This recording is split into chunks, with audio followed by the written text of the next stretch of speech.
Hey everyone, happy Sunday to you. I hope all is well. Welcome to week 2 already.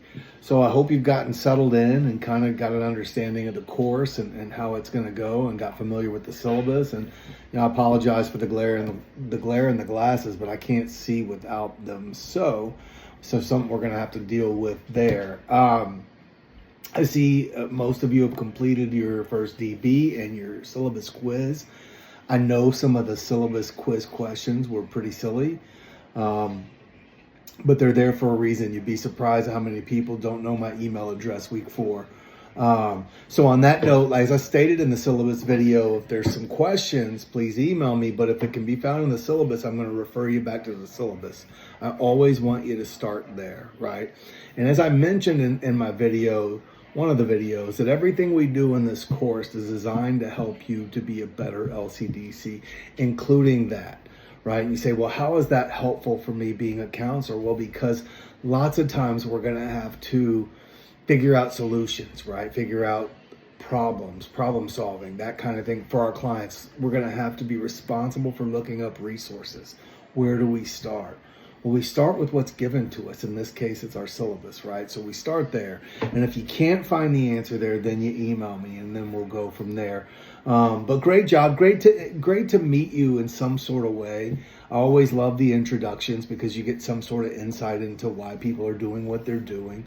And I love it. Some of you are in the recovery field. Some of you have great experience with it already. Some of you are just wanting to help folks. Some of you are unsure, and I love the mix. So either way, I think this course will be of great value because no matter what profession you go to in the help, or let me rephrase that, what area of the helping professions, if you're in this class, I'm assuming you're going to be in the helping professions, whether it's social worker, therapist, nurse, anything, psychologist, psychiatrist, whatever your goal, your end goal is. I think one of you wanted to start a group home in some way. This course will be of value because I'm going to teach you a lot of foundational things about substance use from a clinical perspective, right? And I mentioned I'm going to challenge your relationship with SUD, meaning what you think of it, especially those that are in a program of some kind or got sober in some way. I'm going to challenge that language, sober, for example. I'm going to do all of those things along the way, and you're going to take what works and you're going to leave the rest. That said, this week there was some of you replied to your peers, and I love that. There's no really regulation on the DB this week, so everybody's grades are already entered. I think you'll find that I'm a fairly quick grader. I know that was always important to me when I was in school, was I wanted my grades posted. Now there may be some weeks I'm slower than others, like when your weeks that the papers are due. It usually takes me 3 or 4 days to get all those graded. But that said, we'll cross that bridge when we get there. Everything's in the DBs. Great job. What you'll also find is in the introduction DB, I commented at least a little something welcoming you to class. I typically won't do that on the DBs moving forward because there's 30 of you. What I will do is, trust me, I'm going to read them. But I'll take some notes and I'll just reply in a video to the class. That's typically how I found success because you don't want to read all that. It's too much for me to write, and I can still get the same message across in a video. So there's that. That's how that'll typically go. I may respond to something that catches my eye, one or two. It's not personal one way or the other. It's just something that might have caught my eye. But I will read them, take notes, and then reply in a video. So this week in week 2, you have your first quiz, right? And it's let me look here. I should have probably already been prepared for that. Let's see. Quiz 1 on chapter 1. Modern approaches, evidence-based practices, ethical concepts, starting to conceptualize what is a substance use disorder. This is an interesting topic right off the bat, is how do we define that? Begin to conceptualize what that looks like in others' lives. For those that have that experience, whether themselves or with their own families, it doesn't mean mine looks that way or your clients look that way. And you could have 10 clients and they have 10 different lives, 10 different ways, the ways that substance abuse affects their lives. Yes, there's going to be some common ground, right? And this is the difference. And I said this in my video. I'm going to challenge you to start thinking clinically rather than as a recovery group member or a member of that, a sober member in some way, right? Which all that has value. Don't get me wrong. I'm going to talk much more about that value along the way. But from a clinical perspective, again, the language, substance use disorder versus addict or alcoholic, but it may look very different than my recovery experience is not relevant to my client. Now, they may tell you it is, and I think, quote, we're programmed, pun intended, to look at what recovery is or isn't in a certain light, right? One alcoholic helping another alcoholic, one addict helping another addict. Let me break those things down real quickly from a clinical perspective. In a self-help setting, totally appropriate, and I think there's nothing but merit to that. I know for me personally, as a member 16 years in recovery, that has great value in that setting. I don't care if they want me to call myself an alcoholic or an addict. That is Alcoholics Anonymous and it is Narcotics Anonymous, and they've been around for 50 to 100 years, depending on the program, right? 70 to 100 years. Who am I to try to challenge that? I'm not, nor would I. It's their norms in those self-help settings. But in a clinical setting, if I have a client come in and say, well, I want, and this is how you know there's usually a problem, is I want to change my relationship with alcohol or with cannabis or with whatever they want to use, right? What they're trying to tell me in a lot of ways is I don't want to stop, but I want it to get better, right? And if I start going, well, you need to go talk to another alcoholic or another addict, what do you think that client's coming back? Most likely not. You'll run them off, and then how are you helping them? You're not. Right? So my job isn't to choose for them. And I want you to hear this. I'm going to say this over and over and over and over throughout the semester. My job is to walk with them through their choices. My job is to educate. So speaking of that, before I run down this rabbit hole, let's talk about the roles of an LCDC. As I mentioned in one of my videos, we often assume it's this, right? The one-on-one or the group. That's going to come natural to most of you once you get some skills. And I'm sure some of it already does. But what about the case management piece? What about the discharge planning piece? What about the advocation, right? The advocacy piece? What about the boundary, the modeling behavior piece, right? Like there's so much more to being a clinician. We educate. That is, as an LCDC, that is our number one role. We are only as good as our resources, right? And I say that because I want to educate on what's available. I do that more than anything with this population, is educate. If someone comes in and says, Dan, I'm not going to AA, how is it helpful if me as an AA member, for example, were to say, well, AA works. We all know it works. How do you think that looks for that client? Not good, right? Not good. We can believe that all day long. It may have worked for us. It saved my life. That doesn't mean it's going to save theirs, and that's not why they come. So while my experience is absolutely has great value, it's not relevant to my client, right? Now, if I go to an AA or an NA meeting and I'm in there and so a newcomer walks in and I'm like, yeah, this is my experience. Oh, it matters in that setting. But we're talking about two different settings, right?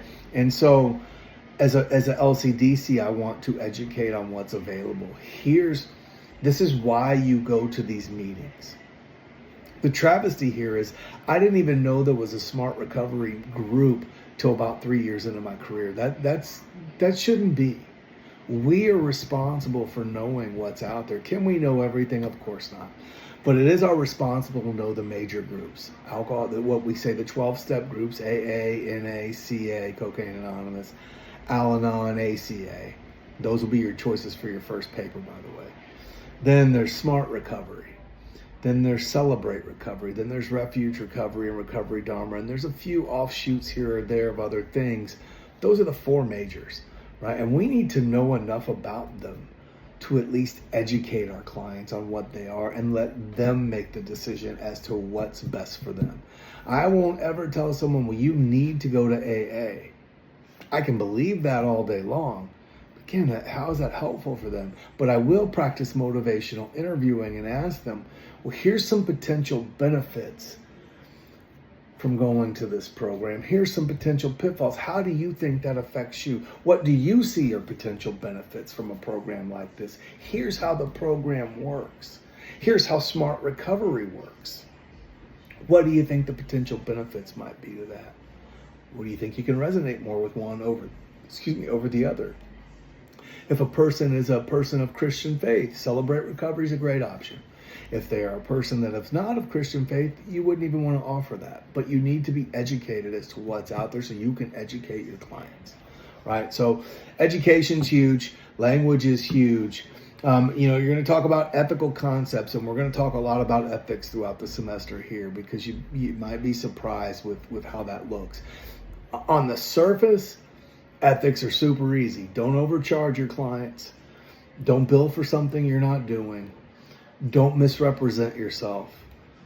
Don't sleep with a client.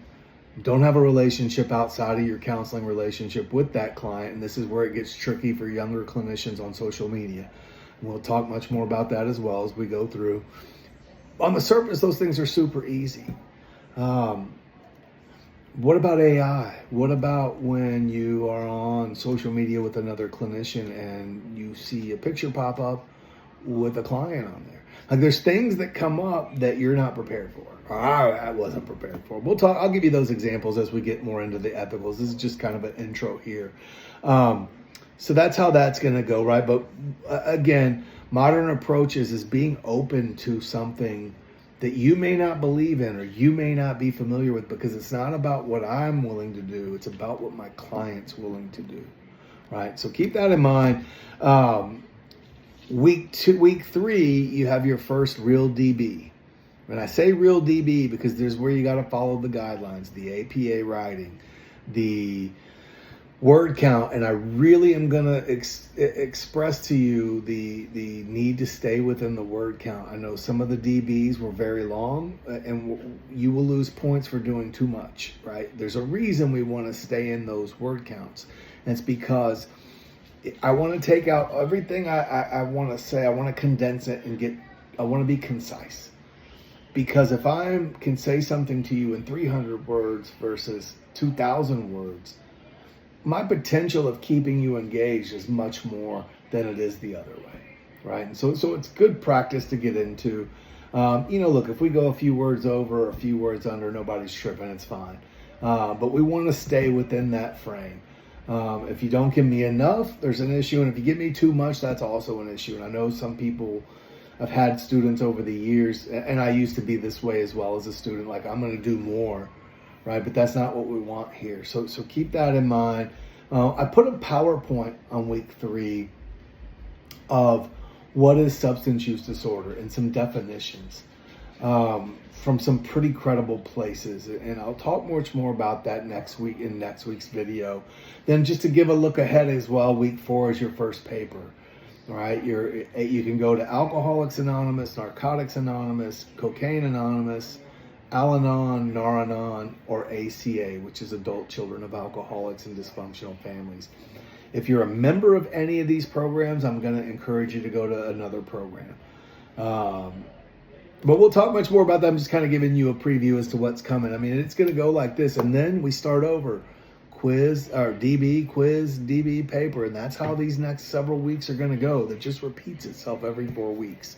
So yeah, guys, I will put extra credit and bonus points out along the way. I have to assume that when it comes next week, or not this week, but the following week, when you have to do your DB, that everybody's aware of how APA writing works. Because if I don't hear from you, I have to assume you know. I've put plenty of examples in there. I feel like I've really done a pretty good job about that.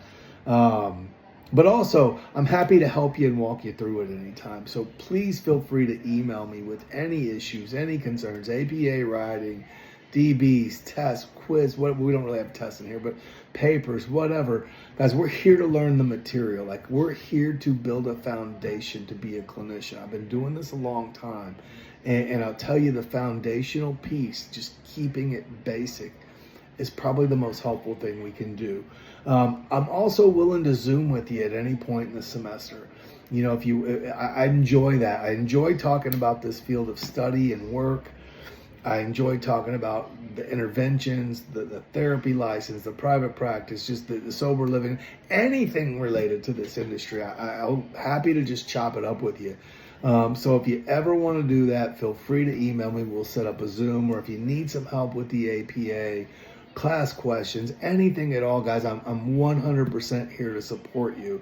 I think that's it for this week. It's 15 minutes in. I'm going to try to wrap this up. I know you don't want to spend your days watching these videos, but it's kind of part of my course. And so this will be what happens every week. I may miss 1 or 2 weeks here or there, depending, but it's unlikely.